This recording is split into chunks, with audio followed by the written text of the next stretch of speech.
ఇక్కడ పై డయాగ్రామ్లో చూసారా వీడియో? జాగ్రత్త పరిశీలించారా? బౌండరీస్ ఇదివరకు విలేజ్ బౌండరీస్ అంటే రెండు water lands, source, water source, reverse కానీ ఏదైనా స్ట్రీమ్స్ కానీ ఉన్న చోట దాని యొక్క విలేజ్ యొక్క బౌండరీస్ ఎలా చేశారంటే fixed on at the one point the drainage system అన్నమాట. డ్రైనేజ్ సిస్టమ్ ఎలా ఉంది, రెండిట్లకి కలిపే డ్రైనేజ్ సిస్టమ్ నుంచి పాయింట్ తీసుకుంటూ వాటిని విలేజ్ బౌండరీస్ని వాళ్ళు చేసేవారన్నమాట by the some expert farmers నుంచి in the village. Such boundaries ఏంటంటే సోషల్గా అందరికీ, సాంఘిక పరంగా అందరికీ యాక్సెప్టబుల్గా ఉండేవన్నమాట.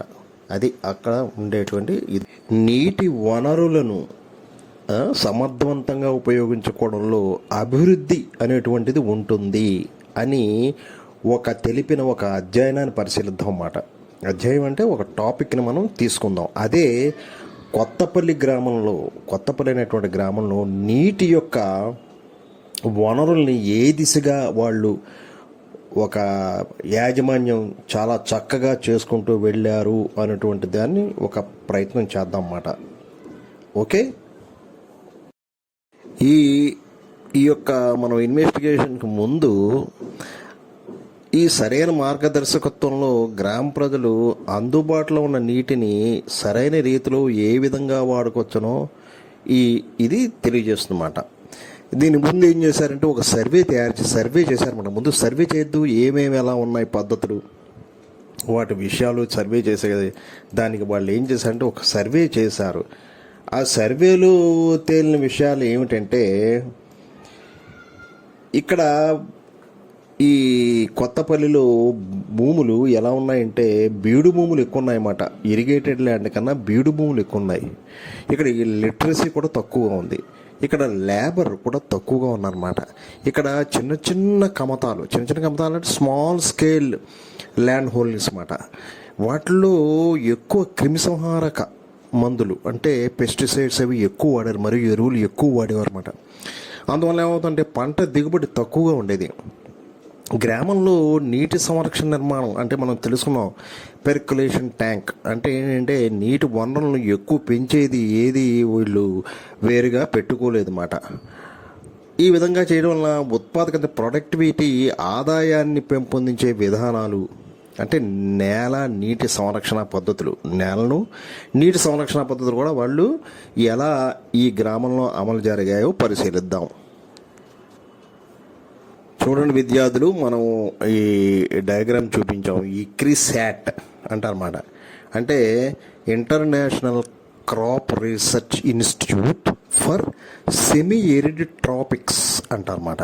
ఓకే, ఇది గ్రామస్తులను చాలా మందిని విద్యావంతులను చేయడం కాకుండా, అంటే లిటరసీని పెంపొందించడం కాకుండా, లిటరసీ ముందు పెరగాలి కదా, సరైన ధరతో నీటి నిల్వలు మరియు నేల సంరక్షణ నిర్మాణాలు చేపట్టడానికి కావలసిన సాంకేతికతనంటే టెక్నాలజీని వీళ్ళకి అందించారన్నమాట, విద్యావంతులు చేశారు.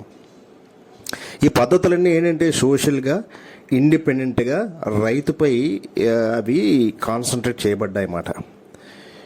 కొన్ని వనరు రిసోర్సెస్ను తిరిగి పొందడానికి, మరి ఆ పొందినవి కూడా తరిగిపోకుండా వాటిని సంరక్షించుకోవడానికి ఈ పద్ధతులు, వాళ్ళు నేర్చుకున్న పద్ధతులు సహకరించాయన్నమాట. విద్యార్థులు, అసలు సెమీ ఎరిడ్ ట్రాపికల్ రీజియన్స్లో పండేటువంటి పంటలు ఏమిటి, అసలు సెమీ ఎరిడ్ ట్రాపిక్స్ అంటే ఏంటో తెలుసుకోవాలన్నమాట. ఓకే, ఈ సెమీ ఎరిడ్ ట్రాపికల్ రీజియన్స్ అంటే ఇప్పుడు మనం చెప్పింది కొత్తపల్లి రీజియన్ అంటే అన్ప్రిడిక్టివ్గా ఉంటుంది అన్నమాట వెదరు. ఓకే, డ్రై సీజన్స్ చాలా ఎక్కువ ఉంటాయి. ఇంకోటి ఏంటంటే ఇన్కన్సిస్టెంట్గా రైన్ఫాల్ అవుతూ ఉంటుంది, ఒకసారి పడుతుంది ఒకసారి పడదు. ఓకే, అండ్ సాయిల్ ఏంటంటే that are poor in nutrients ఉండాలి కదా, ఆ న్యూట్రియంట్స్ అనేటువంటి చాలా పూర్గా ఉంటుంది అన్నమాట. ఇక్కడ జనరల్గా వేసేవి ఏంటంటే స్వర్గము, మిల్లెట్స్, ఈ పీస్ అన్నమాట, cowpea, chickpea, pigeon pea and groundnut, ఇవి వైటల్ క్రాప్స్గా ఇవి ఏంటంటే పూర్ పీపుల్ని ఫీడ్ చేసేటువంటివి ఈ సెమీ ఎరిడ్ ట్రాపిక్ రీజియన్స్ ఉంటూ ఉంటాయి. వాటిని సెమీ ఎరిడ్ ట్రాపిక్ రీజియన్స్ అంటారు. అర్థమైందా విద్యార్థులు? ఇక విద్యార్థులు కమ్యూనిటీ బేస్డ్ ఇంటర్వెన్షన్స్ అంటారన్నమాట. కమ్యూనిటీ అంటే సముదాయం కదా, బేస్డ్ ఆధారిత ఇంటర్వెన్షన్ అంటే విధానాలు అన్నమాట. ఇక్కడ ఏం చేశారంటే ఈ కొత్తపల్లిలో ఇక్రిసాట్ వాళ్ళు 300 నుండి 2000 క్యూబిక్ మీటర్స్ నీటిని నిల్వ చేసే 14 కన్స్ట్రక్షన్స్ చేశారన్నమాట. అవేంటి, ఒకటి మట్టితోనూ 3 ఇతర ఆనకట్టలు అన్నమాట. అంటే మ్యాసన్ వర్క్ అంటే బ్రిక్స్ వాటిలో సిమెంట్ ఇవన్నీ వాడి 13 ఇతర ఆనకట్టలు కట్టారన్నమాట. 60 చిన్న ఇంకుడు గుంతలు అంటే స్మాల్ పెర్కులేషన్ ట్యాంక్స్ అన్నమాట. మరియు 38 హెక్టార్లో పొలం గట్లు పూర్తి చేశారన్నమాట. కన్స్ట్రక్షన్ ఆఫ్ డివైడ్స్ మన పొలం గట్లు కూడా వేశారన్నమాట. అలాగే ఏం చేశారంటే శ్రీరామ్ సాగర్ ప్రాజెక్ట్ రిజర్వాయర్ ఉంది కదా, దాని ద్వారా వచ్చేటువంటిది నల్ల కాలువ లేదా లక్ష్మీ కాలువకి డైకులు అంటే ఏంటి, బ్యాక్ వాటర్ స్టోర్ చేసేది అన్నమాట. అలా డ్యామ్స్ను అడ్డకట్టలు కట్టి దగ్గరలో గల 25 ఎండిపోయిన బావులు ఉన్నాయన్నమాట. ఇంకా డ్రై అయిపోయిన బావులు, వాటిలో నీరు చేరేలా చేశారన్నమాట. అంతేకాకుండా ఏం చేశారు, వర్షపు నీరుని రక్షించుకోగలిగారు. అది కట్టి ఒక్కొక్క నీటి విలువ నిర్మాణానికి నీటి వినియోగదారుల సంఘం ఏర్పడిందన్నమాట. అంటే ఒక ఫెడరేషన్లా ఏర్పరచుకున్నాం అన్నమాట. ఈ నిర్మాణాలలో నిలువ చేయబడిన నీరు ఎండిన బావుల్లోకి భూగర్భ జలంగా నీరు చేరుటకు మాత్రమే ఉపయోగించబడింది. అది ఈ నిర్మాణాల్లో ఏంటంటే నిలువ చేయబడిన నీరు ఏంటి, ఎండిపోయిన బావుల్లోకి భూగర్భ జలంగా అంటే ఇంకిపోయి నీరు చేరుటకు మాత్రం అంటే లెవెల్స్ పెరిగేటట్టు చేశారన్నమాట. ఓకే, బావుల యొక్క నీరు పెరిగేటట్టు చేశారన్నమాట. ఓకే, అది